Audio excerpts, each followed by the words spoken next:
إنا أنزلناه في ليلة القدر وما أدراك ما ليلة القدر ليلة القدر خير من 1000 شهر تنزل الملائكة والروح فيها بإذن ربهم من كل أمر سلام هي حتى مطلع الفجر صدق الله العظيم رب اشرح لي صدري ويسر لي أمري واحلل عقدة من لساني يفقه قولي আমি এবার যেই আয়াত দিয়ে আমার আলোচনাটা শুরু করেছিলাম, অর্থাৎ লাস্ট 10 days অফ রমাদানে যে আমাদের যে লাইলাতুল কদর, এটা হচ্ছে ক্রিম টাইম অফ রমাদান, রমাদানের সবচাইতে মোক্ষম সময় আল্লাহ তাআলার নৈকট্য পাওয়ার, সেটা নিয়ে কিছু কথা বলবো ইনশাআল্লাহ বিইذنিল্লাহ। সম্মানিত সুধী, রাসূলুল্লাহ সাল্লাল্লাহু আলাইহি ওয়াসাল্লাম একবার খুব আফসোস করছিলেন। তিনি যখন শুনতে পেলেন যে বনি ইসরাইলের অনেক অনেক লোক হাজার বছর হায়াত পেত, তারা শত শত বছর ইবাদত করত, শত শত বছর তারা জিহাদ করত, তখন তিনি আফসোস করে বললেন, হায়রে আমার শেষ সময়ের উম্মতের কি হবে? কারণ তিনি বলেছেন যে আমারু উম্মতি মা বাইনা 60 ইলা 70, আমার উম্মতের গড় বয়স হচ্ছে 60 থেকে 70, ওয়া আকাল্লুহুম মান ইয়াজুজু যালিক, খুব অল্প সংখ্যক লোকই এর চেয়ে বেশি হায়াত পাবে। রাসূল সাল্লাল্লাহু আলাইহি ওয়াসাল্লাম যখন দেখলেন যে শত শত বছর হায়াত পেয়েছে বনি ইসরাইলের লোকেরা, বনি ইসরাইলের ওরা শত শত বছর জিহাদ করেছে, তো আমার উম্মত তো 60 বছরে তার হায়াতই শেষ, 60 থেকে 70 এর মধ্যে তার জীবনই শেষ, তো আমার গুনাহগার উম্মতের কি হবে? রাসূল সাল্লাল্লাহু আলাইহি ওয়াসাল্লাম খুব আফসোস করছেন। তো রাসূলুল্লাহ সাল্লাল্লাহু আলাইহি ওয়াসাল্লামের এই চিন্তা, এই উদ্বিগ্নতা দূর করার জন্য আল্লাহ তাআলা সূরাতুল কদর নাযিল করলেন এবং বললেন যে ইন্না আনসালনাহু ফি লাইলাতিল কদর ওয়া মা আদরাকা মা লাইলাতুল কদর লাইলাতুল কদরি খায়রুম মিন 1000 শাহর। লাইলাতুল কদর, এই কদরের রাতটা হচ্ছে এমন রাত যেটা খায়রুম মিন 1000 শাহর, হাজার মাসের চেয়ে সেরা। 1000 মাস লাগাতার ইবাদত করলে যে সওয়াব, কদরের রাতে ইবাদত করলে এর সমান সওয়াব হবে নাকি? সমান হবে না। আল্লাহ তাআলা বলেছেন খায়রুম মিন 1000 শাহর, না এর চেয়েও শ্রেষ্ঠ, এর চাইতেও বেশি। হাজার মাসে, অর্থাৎ 1000 মাসে হয় 83 বছর 4 মাস। তো কদরের রাতে যদি আমরা ইবাদত করি তাহলে 83 বছর 4 মাস ইবাদত করলে যে সওয়াব, সে সওয়াব আল্লাহ তাআলা আমাদের আমলনামায় নসিব করবেন। তো আমরা যেন এই কদরের রহমত বরকত থেকে যেন আমরা বঞ্চিত না হই। তো রাসূল সাল্লাল্লাহু আলাইহি ওয়াসাল্লামকে সান্ত্বনা দেওয়ার জন্য যে হে নবী আপনি চিন্তিত হবেন না, বনি ইসরাইলের অনেক লোক হাজার বছর হায়াত পেয়েছে, শত শত বছর ইবাদত করেছে, জিহাদ করেছে, তারা হায়াত পেয়েছে বেশি কিন্তু তারা কদর পায়নি, আর আপনার উম্মতকে আমি হায়াত দিয়েছি কম কিন্তু তাদেরকে কদর দিয়েছি। সুবহানাল্লাহ বিহামদি, লাইলাতুল কদর দিয়েছি, যে কদরের রাত হাজার মাসের চেয়েও সেরা। তো এই কদরের রাতকে আবার লাইলাতুল মুবারাকাও বলা হয়েছে, ইন্না আনসালনাহু ফি লাইলাতিন মুবারাকা, এটা বরকতময় রাত। ফিহা ইউফরাকু কুল্লু আমরিন হাকিম, সব বিজ্ঞচিত প্রাজ্ঞচিত বিষয়ের ফয়সালা হয়। এটা বেসিক্যালি একটা বাজেট রাত বলা যায়। এই রাতে আগামী 1 বছরে আমাদের কি ঘটবে না ঘটবে আল্লাহ তাআলা এটার বাজেট করেন, এটাকে রিভাইজ করেন। সো এই রাতটা অনেক গুরুত্বপূর্ণ। তো এই কদরের রাত এটা কবে? এটা স্পেসিফিক ছিল, মানে সুনির্দিষ্ট ছিল। রাসূল সাল্লাল্লাহু আলাইহি ওয়াসাল্লাম আমাদেরকে জানাতে চেয়েছিলেন কবে, কিন্তু রাসূল সাল্লাল্লাহু আলাইহি ওয়াসাল্লাম জানাতে পারেননি। সহিহ বুখারীতে এসেছে যে রাসূল সাল্লাল্লাহু আলাইহি ওয়াসাল্লাম খরাজান নবী সাল্লাল্লাহু আলাইহি ওয়াসাল্লাম লিয়ুখবিরানা বিলাইলাতিল কদর। উবাদা ইবনে সামিত রাদিয়াল্লাহু তাআলা আনহু বলেন, রাসূল সাল্লাল্লাহু আলাইহি ওয়াসাল্লাম আমাদেরকে জানাতে বের হয়েছিলেন যে কবে কদরের রাতটা। ফাতালাহা রাজুলান মিনাল মুসলিমিন, হঠাৎ মুসলমানদের মধ্য থেকে দুইজন ঝগড়া লাগলো, তর্ক লাগলো। আর রাসূল সাল্লাল্লাহু আলাইহি ওয়াসাল্লাম হঠাৎ করে ওই ঝগড়ার দিকে খেয়াল করলেন, ওইদিকে খেয়াল করে ওই তারিখটার কথা তিনি ভুলে গেলেন। ফারুফিআ, রাসূল সাল্লাল্লাহু আলাইহি ওয়াসাল্লাম বললেন আমার হৃদয় থেকে, অন্তঃকরণ থেকে এটাকে উঠিয়ে নেওয়া হবে। এখন আমি মনেই করতে পারছি না এটা কি 23 না 25 না 27 না 29, আমি মনে করতে পারছি না। এজন্য রাসূল সাল্লাল্লাহু আলাইহি ওয়াসাল্লাম বলেছেন যে তবে আমি এতটুকু মনে করতে পারছি, ফালতামিসুহা ফিল আশরিল আওয়াখিরি ফিল ফিত্রি, রমাদানের শেষ দশকের বেজর রাত্রিগুলোতে তোমরা কদর তালাশ করো। বেজর রাতে যদি তোমরা কদর তালাশ করো তাহলে এই কদর সুনিশ্চিতভাবে তোমরা পাবে। তো এই জন্য স্কলাররা সবসময় বলেন যে লাস্ট 10 days অফ রমাদান খুব গুরুত্বপূর্ণ, সবচেয়ে the cream time of Ramadan. I repeat, এটা রমাদানের একেবারে মাহেন্দ্রক্ষণ। এই 10 দিনের যে কোনো 10 রাতের যে কোনো রাত কদর হয়ে যেতে পারে, বিশেষ করে অড নাইটস গুলো 21, 23, 25, 27 এবং 29, যে কোনো দিন হয়ে যেতে পারে কদর। সো বুদ্ধিমানের কাজ হচ্ছে আমরা যেন রমাদানের শেষ 10 রাতে লাগাতার একইভাবে একই স্পিডে আমরা যেন ইবাদত করি। কোন রাতে বেশি করলাম, হয়তো 27 রাতে আমি খুব ভাব গাম্ভীর্য নিয়ে খুব আবেগ নিয়ে ইবাদত করলাম, কিন্তু হয়ে যেতে পারে যে এবছর কদর ছিল 25 রাতে, হতে পারে না? পারে। তো আমরা তো মিস করে ফেললাম, তো আমরা যেন মিস না করি। বুদ্ধিমানের কাজ হবে সমান তালে ইবাদত করা, এবং এটা এত গুরুত্বপূর্ণ রাসূল সাল্লাল্লাহু আলাইহি ওয়াসাল্লাম এত এমফাসাইজ করে কোন রাতের কথা বলেন। আরবি মাস অনুযায়ী 354টা রাতের মধ্যে সবচাইতে শ্রেষ্ঠ রাত, সবচাইতে শ্রেষ্ঠ রাত সূর্য ডোবার পর থেকে হাত্তা মাতলাইল ফাজর, ফজরের সূচনা লগ্ন পর্যন্ত শান্তিময় এ রাত, বরকতের এ রাত। রাসূল সাল্লাল্লাহু আলাইহি ওয়াসাল্লাম বলেছেন মান হুরিমা খায়রাহা ফাকাদ হুরিম, যে কদরের বরকত থেকে খায়ের থেকে বঞ্চিত হলো সে আসলেই বঞ্চিত। হি ইজ দ্য লুজার, সে হতভাগা, সে পোড়া কপাল, সে বঞ্চিত। মান হুরিমা খায়রাহা ফাকাদ হুরিম, যে কদর পেল না সে হতভাগা। এখন আমরা কি হতভাগা হতে চাই? আমরা তো শুরুতে অনেক হোপফুল ছিলাম, এত এত ব্লেসিংস, এত এত বরকত, রহমতের ফলগুধারায় আমরা প্লাবিত হচ্ছি রমাদানে। তা আমরা তো হতভাগা হতে চাই না। তা আমরা যেন এই শেষ 10 দিন এক তালে আন্তরিকতার সাথে ঈমান ও ইহতিসাবা আমরা যেন ইবাদত করি। সম্মানিত ভাই এবং বোনেরা, তাহলে আমরা সৌভাগ্যশীলদের অন্তর্ভুক্ত হতে চাই, হতভাগা হতে চাই না। আমরা এবার একটু শুনবো যে রাসূলুল্লাহ সাল্লাল্লাহু আলাইহি ওয়াসাল্লাম কদরের রাতগুলোতে কি কি ইবাদত করতেন। আমি খুঁজে 5টা আমলের কথা পেয়েছি বিশেষভাবে, কমন যে আমলগুলো সেগুলো তো ছিলই, বিশেষভাবে 5টা কাজ রাসূল সাল্লাল্লাহু আলাইহি ওয়াসাল্লাম কদরের রাতে করতেন। 1 নম্বর কাজ হচ্ছে তিনি সারা রাত জেগে ইবাদত করতেন এবং পরিবারের লোকদেরকে ঘুমোতে দিতেন না, উঠিয়ে দিতেন। বছরের অন্য কোনো সময়ে সারা রাত জেগে ইবাদত করার কোনো নজির রাসূল সাল্লাল্লাহু আলাইহি ওয়াসাল্লামের জীবনে ছিল না। সব রাতে ঘুমাতেন।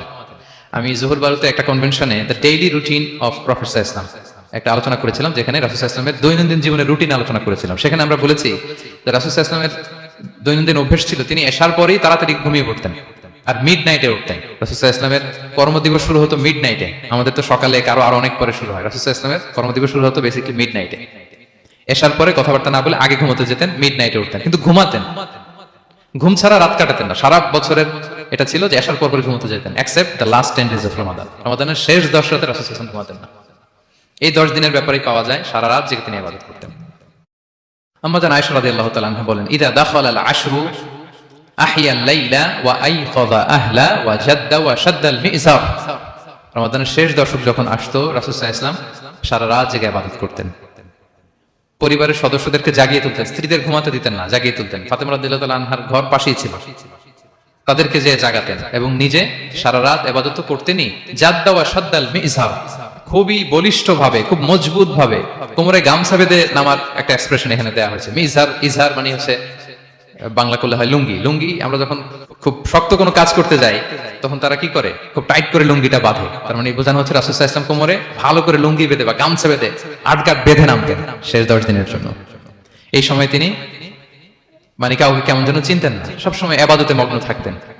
এটা আমরা করতে পারি যে শেষ 10 দিনে, আর যেহেতু 3 দিন বাকি, আমরা একটা স্পেশাল প্ল্যান করতে পারি যে আমরা আমাদের সর্বোচ্চটুকু উজাড় করে দিয়ে লাস্ট 10 days অফ রমাদানের এই বরকত আমরা হাসিল করবো, এটা যেন আমাদের মিস না হয়। তাহলে এটা আমরা একটা পেলাম। 2 নাম্বার হচ্ছে ইতিকাফ করা। রাসূলুল্লাহ সাল্লাল্লাহু আলাইহি ওয়াসাল্লাম রমাদানের শেষ 10 দিন ইতিকাফ করতেন। আমাদের আয়েশা রাদিয়াল্লাহু তাআলা আনহা বলেন, কানা ইয়াতাকিফুল আশরাল আওয়াখির মিন রমাদান। রমাদানের শেষ দশকে তিনি ইতিকাফ করতেন হাত্তা তাওয়াফাহুল্লাহ, ওনার ইন্তেকালের আগ পর্যন্ত এই অভ্যাসটাই তিনি জারি রেখেছেন। সুম্মা আতাকাফা আজওয়াজুহু মিন বাদে, তারপরে ওনার স্ত্রীরা ইতিকাফ করেছেন। আরেক বর্ণনায় এসেছে ইয়াতাকিফু কুল্লা রমাদান 10 আইয়াম, প্রতি রমাদানে তিনি 10 দিন ইতিকাফ করেছেন। কিন্তু যেই বছর তিনি ইন্তেকাল করবেন সে বছর তিনি 20 দিন ইতিকাফ করেছিলেন। প্রতি রমাদানে 10 দিন, আর যে বছর ইন্তেকাল করবেন সে বছর কয় দিন? 20 দিন তিনি ইতিকাফ করেছিলেন মসজিদে নববীতে। তাহলে আমরা এই রমাদানের শেষ দশকে এটা করতে পারি। 2 নম্বর পয়েন্ট হচ্ছে ইতিকাফ করা। যারা আমরা করিনি তারা আমরা ইতিকাফ করতে পারি। আমাদের আইআইএম এর মসজিদ এটা ইতিকাফের জন্য একটা উর্বর জায়গা। আমরা যখন এই ক্যাম্পাসে ছিলাম তখন দেখেছি যে এখানকার ইতিকাফের পরিবেশ যে এত সুন্দর এটা কল্পনাই করা যায় না। অসাধারণ পরিবেশ। আপনি যদি ইতিকাফ নাও করেন, রাত 2টা বা 3টার দিকে সেন্ট্রাল মস্কে এসে বসে থাকলেও হবে। রাত 2টা 3টার দিকে এসে বসে থাকলে দেখবেন যে কেউ সেজদায় পড়ে কান্না করতেছে, কেউ হালাকা করতেছে, কেউ তাসবিহ পড়তেছে, কেউ কোরআন তেলাওয়াত করতেছে। মানে এত সুন্দর পরিবেশ, ওটা দেখলেই আপনার ইবাদত করতে মন চাইবে। তো আমরা যেন ইতিকাফ করার চেষ্টা করি। ইতিকাফ করতে না পারলে শেষ দশকের রাতগুলো যেন মসজিদে কাটানোর চেষ্টা করি, তা না পারলেও বাসায় যেন এই রাতগুলো আমরা মিস না করি। বিশেষ করে সেন্ট্রাল মস্কে তো অসাধারণ পরিবেশ, এটা হাইলি রেকমেন্ডেড। ইফ পসিবল আপনারা আসবেন, এখানে ইবাদতের চমৎকার পরিবেশ থাকে।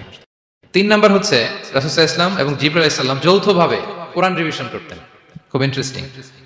সারা বছর যেটা নাজিল হতো রমাদানে জিবরাইল আলাইহিস সালাম রাসূল সাল্লাল্লাহু আলাইহি ওয়াসাল্লামকে শোনাতেন, রাসূল সাল্লাল্লাহু আলাইহি ওয়াসাল্লাম জিবরাইল আলাইহিস সালামকে শোনাতেন। সহিহ বুখারীর বর্ণনা, কানা জিবরিলু ইয়ালকাহু ফি কুল্লি লাইলাতিন মিন রমাদান ফায়ুদারিসুল কুরআন। প্রতি রমাদানের প্রতি রাতে এসে রাসূল সাল্লাল্লাহু আলাইহি ওয়াসাল্লামের সাথে কোরআন মুদারাসা করতেন। সহিহ মুসলিমের বর্ণনায়, আন্না জিবরিল কানা ইউআরিদুহু বিল কুরআন কুল্লা আমিন মাররা। প্রতি বছর রমাদানে একবার শোনাতেন বা শুনিয়েছেন। যে বছর তিনি ইন্তেকাল করবেন তিনি 2 বার শুনিয়েছেন। আরাদা ইউআরিদু মানে এটা ফ্রম বোথ সাইড। আরবি শব্দটা এমন যে জিবরাইল আলাইহিস সালাম শোনাতেন, এরপর রাসূল সাল্লাল্লাহু আলাইহি ওয়াসাল্লাম জিবরাইল আলাইহিস সালামকে শোনাতেন, কোরআন রিভিশন করা। তো এই শেষ দশকের রাতগুলোতে আমরা যেন বেশি বেশি কোরআন পড়ি। কোরআন তেলাওয়াত, কোরআনিক রিসাইটেশন হতে পারে, কোরআনের অর্থ পড়া হতে পারে, তাদাব্বুরে কোরআন হতে পারে, কোরআনের হালাকায় জয়েন করা হতে পারে। ইন ইটস এনি ফর্ম আমরা যেন কোরআনের সাথে অ্যাটাচমেন্টটা বাড়াই লাস্ট 10 days অফ রমাদানে। 4 নাম্বার কিয়ামুল লাইল করা।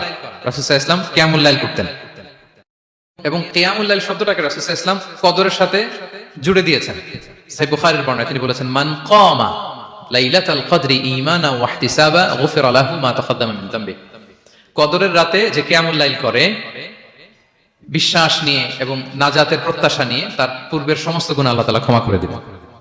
তাহলে কিয়ামুল লাইলটা রাসূল সাল্লাল্লাহু আলাইহি ওয়াসাল্লাম বিশেষভাবে কদরের রাতের সাথে সম্পৃক্ত করেছেন। আমরা যেন প্রতি রাতে কিয়ামুল লাইল করি, লম্বা সময় যেন দাঁড়িয়ে থাকি, লম্বা সময় কোরআনিক রিসাইটেশন করি দাঁড়িয়ে থেকে, লম্বা সময় রুকু, লম্বা সময় সিজদা, স্পেশালি সিজদা। আকরাবু মা ইয়াকুনুল আবদু মির রাব্বিহি ওয়া হুয়া সাজিদ ফাআকসিরু ফিহি দুআ। বান্দা যখন সিজদায় থাকে আল্লাহ সবচেয়ে কাছে থাকে, তো আমরা তো আল্লাহর সবচেয়ে কাছে যেতে চাই এই ক্রিম টাইমটাতে, কি বলেন? আমরা যেন লম্বা সময় সিজদাতে থাকি। কিন্তু আমাদের অনেকের যেটা হয়, নামাজে তাড়াহুড়ো, অনেকের সব ব্যস্ততা যখন নামাজে দাঁড়ায় এরকম হয়ে যায়। রাসূল সাল্লাল্লাহু আলাইহি ওয়াসাল্লামের সালাত যদি আমরা খেয়াল করি, বিশেষ করে কিয়ামুল লাইলে এত যে সুন্দর ছিল।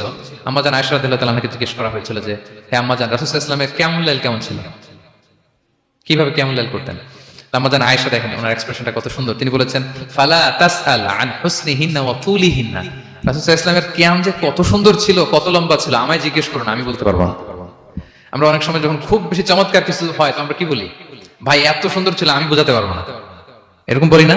যে এত অসাধারণ আমি বলে বোঝাতে পারবো না। বাংলাতেও কিন্তু আমরা বলি এত চমৎকার বলে বোঝাতে পারবো না, শব্দের গুণনে, ভাষার গুণনে আমি ফুটিয়ে তুলতে পারবো না। তো আমাদের আয়েশা এটাই বলেছিলেন, ফালা তাসআল আন হুসনিহিন্না ওয়া তুলিহিন্না। রাসূল সাল্লাল্লাহু আলাইহি ওয়াসাল্লামের রাতের নামাজ কিয়ামুল লাইল যে কত সুন্দর ছিল, কত দীর্ঘ ছিল, লম্বা ছিল, আমায় জিজ্ঞেস করুন, আমি বলে বোঝাতে পারবো না। সুবহানাল্লাহি ওয়া বিহামদিহি।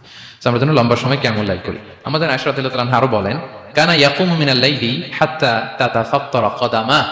এত দীর্ঘ সময় দাঁড়িয়ে থাকতেন, থাকতে থাকতে ওনার পা ফুলে যেত, পা দুটো ফুলে যেত। আপনিও দীর্ঘ সময় দাঁড়িয়ে দেখেন যে পায়ে ঝিম ধরে যাবে, পা ফুলে যাবে, এটা করতেন রাসূল সাল্লাল্লাহু আলাইহি ওয়াসাল্লাম। তো আমাদের আয়েশা বললেন, ইয়া রাসূলুল্লাহ লিমা তাসনাউ হাযা ওয়া ক্বাদ গুফিরা লাকা মা তাকাদ্দামা মিন যামবিকা ওয়া মা তাআখার। আপনি এত কষ্ট কেন সহ্য করেন নিজের দেহের উপরে? আপনার তো আগের পরে সব গুনাহই মাফ। আদতে তো রাসূল সাল্লাল্লাহু আলাইহি ওয়াসাল্লাম গুনাহই নেই, তিনি নিষ্পাপ। এত কষ্ট কেন করেন? আপনার আগের পরে সবই তো মাফ করে দেয়া হয়েছে, কেন করেন? রাসূল সাল্লাল্লাহু আলাইহি ওয়াসাল্লাম উত্তর করেছেন, আফালা উহিব্বু আন আকুনা আবদান শাকুরা। আয়েশা, আমি কি শুকরগুজার বান্দা হতে পছন্দ করব না? আল্লাহ তাআলা আমাকে তার রহম এবং করমে সব মাফ করে দিয়েছেন, কিন্তু আমি কি শুকরগুজার হব না? আমি কি আমার রোলটা প্লে করব না? আমি কি নিজেকে সঁপে দেব না আল্লাহ তাআলার কাছে জায়নামাজে? তো এটা ছিল সংক্ষেপে রাসূল সাল্লাল্লাহু আলাইহি ওয়াসাল্লামের কিয়ামুল লাইলের ধরন। এভাবে তিনি দীর্ঘ সময় কিয়ামুল লাইল করতেন। আমরা যেন এটা করি। সেন্ট্রাল মস্কে কিয়ামুল লাইল এবছর নিশ্চয়ই হচ্ছে, আমরা যেন অংশগ্রহণ করি। 5 নম্বরে রাসূল সাল্লাল্লাহু আলাইহি ওয়াসাল্লাম দোয়া করতেন। এই কদরের রাতগুলোতে খুব বেশি বেশি দোয়া করতেন। দোয়া নিয়ে আমরা একটা জুমার খুতবা দিয়েছিলাম, সেখানে আমরা বলেছিলাম যে দোয়া হতে হবে খুব আন্তরিক দোয়া, রোবোটিক দোয়া যেন না হয়। আপনার আবেগ, ভালোবাসা, মনের মাধুরী মিশিয়ে, চোখের পানি মিশিয়ে, অশ্রু সিক্ত করে এই দোয়াটা করতে হবে, তাহলে সে দোয়া আল্লাহর কাছে কবুল হবে। আমরা যেন আমাদের ভাব, আবেগ সব ঢেলে দিতে পারি আমাদের দোয়াতে, আমাদের সিজদায়, আমাদের কিয়ামুল লাইলে। এবং যে কোনো ভাষায় কোরআনিক দোয়াগুলো রেকমেন্ডেড, হাদিসের মাসুরগুলো রেকমেন্ডেড। তাছাড়া আপনার নিজের ভাষায় আপনার কি চাওয়া, আপনার কি আকাঙ্ক্ষা, আপনার মনের কষ্ট, যাতনা সবকিছু আপনি আল্লাহ তাআলার কাছে পেশ করুন। এবং আমাদের আয়েশা জিজ্ঞেস করেছিলেন, ইয়া রাসূলুল্লাহ, আমি যদি কদর পেয়ে যাই আমি কি বলবো এই রাতে? মা আদউ, কি দোয়া করব? রাসূল সাল্লাল্লাহু আলাইহি ওয়াসাল্লাম বললেন, তাকুলিন, আয়েশা তুমি বলবে, আল্লাহুম্মা ইন্নাকা আফুউন তুহিব্বুল আফওয়া ফাআফু আন্নী। আয়েশা তুমি যদি কদরের রাত পেয়ে যাও এটা বলবে, হে আল্লাহ আপনি ক্ষমাশীল, আল্লাহ আপনি ক্ষমাকে পছন্দ করেন, আল্লাহ তাই আপনি আমায় ক্ষমা করেন। হে আল্লাহ আপনি ক্ষমাশীল, আপনি ক্ষমাকে পছন্দ করেন, আল্লাহ আপনি আমাকে ক্ষমা করেন। এই দোয়াটা আমরা যেন বেশি বেশি করি। আমার সাথে সাথে সবাই একটু পড়ুন মেহেরবানি করে, আল্লাহুম্মা ইন্নাকা আফুউন তুহিব্বুল আফওয়া ফাআফু আন্নী। আল্লাহুম্মা ইন্নাকা আফুউন তুহিব্বুল আফওয়া ফাআফু আন্নী। হে আল্লাহ আপনি ক্ষমাশীল, আপনি ক্ষমা করাকে পছন্দ করেন, আল্লাহ আমাকে ক্ষমা করেন। আমরা আমাদের নিজেদের ভাষায় অনেক দোয়া করতে পারবো, কিন্তু রাসূল সাল্লাল্লাহু আলাইহি ওয়াসাল্লামের শেখানো দোয়াগুলো এটা হচ্ছে মানে very precise in wording but comprehensive in meaning. এটার অর্থ, এটার আবেদন এটা অনেক বেশি। আমি অনেক 10টা 20টা বাক্য বলে এত সুন্দর কথা মিলাতে পারবো না। রাসূল সাল্লাল্লাহু আলাইহি ওয়াসাল্লাম যেটা শিখিয়ে দিয়েছেন, আগে আল্লাহর প্রশংসা করলাম, আল্লাহ আপনি ক্ষমাশীল, আবারও প্রশংসা, আল্লাহ আপনি তো ক্ষমা করাকে পছন্দ করেন। যেটা আপনি পছন্দ করেন না ওইটা তো চাচ্ছি না, যেটা আপনার পছন্দ, যেটা আপনি করতে ভালোবাসেন, গাফিরিয যামবি ওয়া কাবিলিত তাওব, আপনি ক্ষমা করাকে পছন্দ করেন, তওবা কবুলকে আপনি পছন্দ করেন, তো সেটাই তো চাচ্ছি আপনার কাছে, আপনি আমার তওবা কবুল করুন, আল্লাহ আপনি আমাকে ক্ষমা করুন।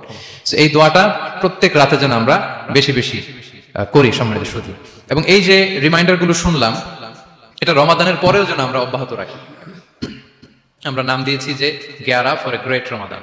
আমাদের ইবাদতের যে ধারাবাহিকতা, এই গতিটাকে আরেকটু গিয়ার আপ করা, আরেকটু পুশ করা নিজেকে, আরেকটু এক্সট্রা ড্রাইভ দেওয়া। এই শেষ মুহূর্তে মাত্র 13টি দিন আমাদের হাতে আছে, আমরা যেন আরেকটু এফোর্ট দেই, আমরা যেন আরেকটু ড্রাইভ দেই, যাতে করে আমরা আল্লাহ তাআলার আরো নিকটবর্তী হতে পারি। এবং এই রমাদানে আমরা যা শিখলাম, যেটা করলাম, এটার ইম্প্যাক্ট যেন রমাদানের পরেও আমাদের মধ্যে থাকে। আমাদের অনেকের এটা হয় যে রমাদানে আবেগে অনেক আলোচনা শুনে, ক্ষমার মাস এটা জেনে এত ইবাদত, রমাদান নাই ইবাদতও নাই, এরকম হয়ে যায়। এটা যেন না হয়, বরং এটার একটা পরশ যেন আমাদের হোল দ্য ইয়ার লং থাকে। আরব শায়েখরা বলেন যে কুন রব্বানি লা তাকুন রমাদানি, রব্বানি হও, রমাদানি হয় না। মানে রমাদান আসছে, তুমি রমাদান কেন্দ্রিক ইবাদত নিয়ে অনেক উচ্ছ্বাস, কিন্তু রমাদান শেষ ইবাদত শেষ, এমনটা যেন না হয়। রমাদানের পরেও সে মেহেরবান আল্লাহ তাআলা কিন্তু আমাদের জন্য আছেন। তিনি প্রতি রাতে শেষ রাতে নেমে আসেন, এসে ডাকতে থাকেন, কার ক্ষমা লাগবে ক্ষমা চাও, ক্ষমা করবো, কে বিপদে পড়েছ বলো, আমি উদ্ধার করবো। তো তিনি আরশের উপর থেকে প্রথম আসমানে নেমে আসলেন দেওয়ার জন্য। আমি ঘুম থেকে জাগতে পারলাম না, নেওয়ার জন্য। এটা হইলো প্রাইম মিনিস্টার আনোয়ার ইব্রাহিম আমাকে একটা অ্যাওয়ার্ড দিবে, লেটস সে হোটেল ইন্টারকন্টিনেন্টাল, উনি এসে বসে আছে, বাট আমি যেতে পারিনি। এটা হয় না। আল্লাহ তাআলা প্রতি রাতে শেষ রাতে এসে বলেন কার কি লাগবে দাও, তিনি নেমে আসেন বা বিশেষ মনোনিবেশ করেন প্রথম আসমানে এসে। কিন্তু আমরা যে নিব সেই সময়টুকু আমাদের হয় না। আমরা এতটা গাফেল যেন না হই, আমরা যেন একটু পুশ করি। বড় কিছু পেতে হলে নিজেকে পুশ করতে হয়, এক্সট্রা একটা ড্রাইভ দিতে হয়। সম্মানিত শুধু 17টা দিন কি করলাম একটু রিভাইজ করি, যোগ বিয়োগ করি নিজের সাথে, নিজের যে প্ল্যানটা নিয়ে রমাদান শুরু করলাম ওইরকম কিয়ামুল লাইল করতে পারলাম কিনা, ওইরকম চ্যারিটি করতে পারলাম কিনা, রেসাইটেশন করতে পারলাম কিনা, একটু যেন নিজের সাথে নিজে বোঝাপড়া করি, একটু যেন রিভাইজ করি এবং নিজেকে যেন একটু পুশ করি। সম্মানিত শুধু এই ছিল সংক্ষিপ্ত আলোচনা। আমি 30 সেকেন্ডসে পুরো আলোচনাটা আবার একটু যারা পরে এসেছেন একটু রিভাইজ করে নেই। আমি শুরুতে এভাবে শুরু করেছিলাম যে রমাদান এটা হচ্ছে it's a month of hope, এটা আশা জাগা নিয়ে একটা মাস। এই মাসের যে রহমত বরকতের যত যত হাদিস কোরআনের আয়াতগুলো আমরা বলেছি, এগুলো শুনলে আমাদের মধ্যে একটা আশা জাগে, আশাবাদী হয়ে উঠি যে আমার এই মাস আমার মুক্তির মাস, আমি মুক্তি পাবো। কিন্তু at the same time it's a month of warning, এটা আবার সতর্কতার মাস। রাসূলুল্লাহ সাল্লাল্লাহু আলাইহি ওয়াসাল্লাম বলেছেন রোজা রেখে যে মিথ্যা ছাড়লো না, পাপ ছাড়লো না, তার ধ্বংস। আবার 3 বার তিনি আমিন বলেছেন। বেসিক্যালি এটা একটা বদদোয়া যে মান আদরাকা রমাদান ওয়া লাম ইগফার লাহ, যে রমাদান পেয়েও নিজের গুনাহ ক্ষমা করতে পারলো না, তার ধ্বংস। সো আমরা আশাবাদী হব। আল ঈমানু বাইনাল খাউফি ওয়ার রাজা, বিশ্বাস হচ্ছে আমার মধ্যে ভীতিও কাজ করবে, আবার আমার মধ্যে একটা হোপ থাকবে, এটাই ঈমান। সো আমরা যেন এই ওয়ার্নিং গুলো আমাদের মাথায় রাখি যে আমরা যেন আল্লাহর নৈকট্যপ্রাপ্ত বান্দা হতে পারি, ক্ষমাপ্রাপ্তদের অন্তর্ভুক্ত যেন আমরা হতে পারি। এরপরে আমরা বলেছিলাম যে লাআল্লাকুম তাত্তাকুন অ্যাচিভ হচ্ছে কিনা আমাদের প্রত্যেক কাজে এটা খেয়াল করতে হবে। আমাদের সম্মানিত ইউসুফ স্যার খুব সুন্দর করে এটা বলেছেন যে আল্লাহর সচেতনতা, আল্লাহর ভয়, to build up the sense that Allah is watching me, এই সেন্সটা আমার সব কাজের মধ্যে থাকতে হবে। যদি লাআল্লাকুম তাত্তাকুন অ্যাচিভ হয়, সাকসেসফুল, একটা সাকসেসফুল প্রোডাক্টিভ রমাদান আমরা কাটাচ্ছি। আর যদি লাআল্লাকুম তাত্তাকুনের সমস্যা, তার মানে we have to revise hour schedule, যাতে করে আল্লাহর এই সচেতনতা আমরা বিল্ড আপ করতে পারি। এরপর আমরা বলেছি যে আমরা সংযমটা যাতে এনশিওর করি, রমাদানের যে সংযম, নিজের প্রবৃত্তির উপর আমরা বিজয় লাভ করি। সারা বছর প্রবৃত্তি জিতে, রমাদানে আমরা জিতি। এরপর আমরা চ্যারিটির কথা বলেছি, রাসূলুল্লাহ সাল্লাল্লাহু আলাইহি ওয়াসাল্লাম খুব জেনারাস হয়ে যেতেন রমাদানে, আমরা যেন আমাদের দানের হাতকে আরো প্রশস্ত করি। এবং রমাদানে আমাদের কমিউনাল স্পিরিট চলে আসে, আমাদের বেসিক্যালি একটা সেলফ ট্রান্সফরমেশন হয়, অনেক বদ অভ্যাস আমরা রমাদানে ত্যাগ করি, বাকি মাসেও যেন এটা আমরা কন্টিনিউ করি।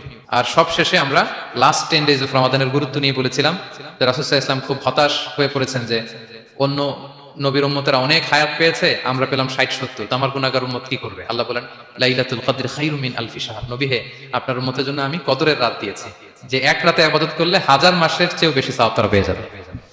সো এই কদরের রাত যেন আমরা মিস না করি।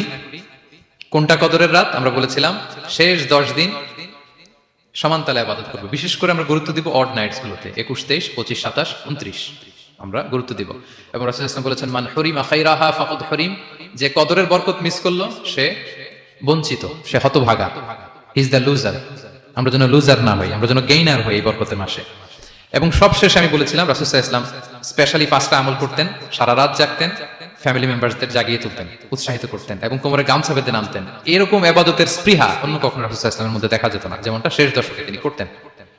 ইতিকাফ করতেন তিনি, আর ইতিকাফ করলে কদর মিস হওয়ার সম্ভাবনা নাই। এটা 21-এ হোক, 25-এ হোক, 23-এ হোক, আমি তো মসজিদে, আমি তো কিয়ামুল লাইলে অংশগ্রহণ করতেছি, আমি তেলাওয়াত করতেছি, আমি প্রতিদিনই দোয়া করতেছি, মিস হওয়ার কোনো সম্ভাবনা নেই। আমরা যেন ইতিকাফের চেষ্টা করি, অথবা পার্ট টাইম ইতিকাফ যেন অন্তত করি 5 দিন 3 দিন, অথবা রাতের সময়গুলো মসজিদে যেন আমরা কাটাই। 3 নাম্বার বলেছিলাম রাসূল সাল্লাল্লাহু আলাইহি ওয়াসাল্লাম, জিবরাইল আলাইহিস সালাম কোরআন রিভিশন করতেন, আমরা যেন কোরআন রিভাইজ করি, রেসাইটেশন করি বেশি মাত্রায় শেষের 10 দিন। কিয়ামুল লাইল ফালা তাসআল আন হুসনিহিন্না ওয়া তুলিহিন্না, কত সুন্দর কিয়ামুল লাইল ছিল বলে বোঝানো যাবে না। তো আমরা যেন এরকম দীর্ঘ সময় কিয়ামুল লাইল করি। আর সবশেষে বলেছিলাম দোয়া করা। দোয়া করা হচ্ছে দোয়া মুমিনের হাতিয়ার, দোয়া মানুষের জীবন চেঞ্জ করে দিতে পারে। চাওয়ার মতো চাইলে আল্লাহ ফেরান না, আল্লাহ তো দেওয়ার জন্যই বসে আছেন। So আমরা যেন কায়মন বাক্যে আল্লাহ তাআলার কাছে চাই, অশ্রুসিক্ত নয়নে যেন আমরা চাই। অনুতপ্ত বান্দার চোখের পানির ফোঁটা আল্লাহর কাছে খুব প্রিয়। 2 ফোঁটা আল্লাহর কাছে সবচেয়ে প্রিয়, জিহাদের ময়দানে মুজাহিদের রক্তের ফোঁটা আর অনুতপ্ত বান্দার চোখের পানির ফোঁটা। বান্দা অনুতপ্ত হয়ে রিপেন্টেন্ট হয়ে চোখের পানি ছেড়ে যখন কাঁদে আর দোয়া করে, ওই চোখের পানি চোখ বেয়ে নাকের ডগাবে মাটিতে পড়ার আগেই আল্লাহ তার সব গুনাহ মাফ করে দেয়। So আমরা যেন সেই অনুতপ্ত বান্দাদের কাতারে শামিল হতে পারি। রাসূল সাল্লাল্লাহু আলাইহি ওয়াসাল্লাম যেভাবে কিয়ামুল লাইল করতে আমাদেরকে উৎসাহিত করেছেন, আমরা যেন সেভাবে কিয়ামুল লাইল করতে পারি।